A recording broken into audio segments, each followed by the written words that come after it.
Doomsday. Sussex pushed into an abyss of despair as US won't accept HRH President Meghan. Meghan Markle has continued to use her title, Duchess of Sussex, in America while addressing politicians and appearing in public. Speculation has persisted that the 40-year-old's future may be in politics, but she would struggle to use the Sussex title were she to make such a step, according to Telegraph columnist Charles Moore. In a piece titled "The US Won't Accept HRH President Meghan," Mr. Moore points out that, her husband, of course, is His Royal Highness, so I do not see how he could be the first gentleman if his wife were to enter the White House. Mr. Moore writes, "This column has worried before that the Duchess of Sussex is riding for a fall in the way she wields her title in America. Meghan Markle is on a PR campaign after a royal commentator claimed the Duchess wants to enter politics in the US. Meghan Markle, 40, sat down with the chat show host for an in-studio interview in Los Angeles, where she shared personal anecdotes about son Archie and daughter Lilibet, as well as her life in California with Harry. The Duchess of Sussex's appearance on Ellen comes 8 months after the Sussex's controversial sit-down with Oprah Winfrey, which left the royal family in crisis.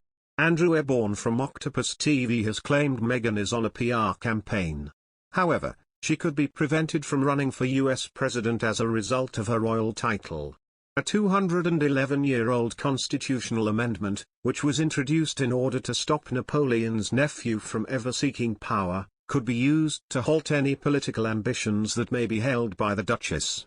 The 1810 tweak to the Constitution is called the Titles of Nobility Amendment and states that anyone who accepts, claims, receives or retains a title of nobility bestowed by a foreign power may not hold federal office. While the amendment was sent out to the individual state legislatures, only 12 of the required 14 state legislatures voted in favor of it.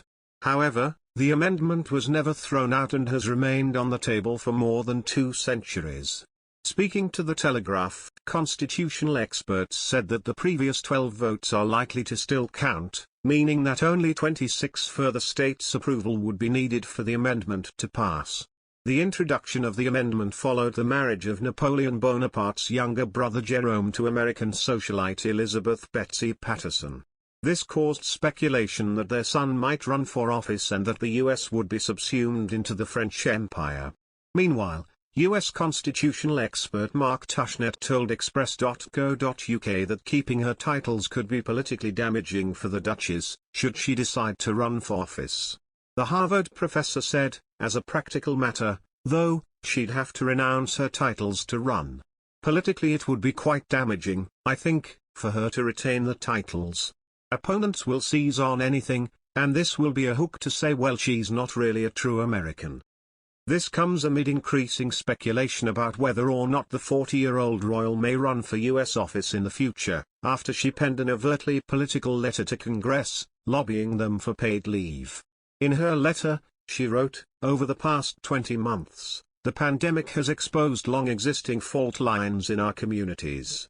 At an alarming rate, millions of women dropped out of the workforce, staying home with their kids as schools and daycares were closed, and looking after loved ones full-time.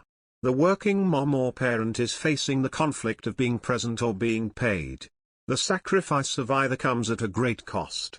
Paid leave should be a national right, rather than a patchwork option limited to those whose employers have policies in place, or those who live in one of the few states where a leave program exists.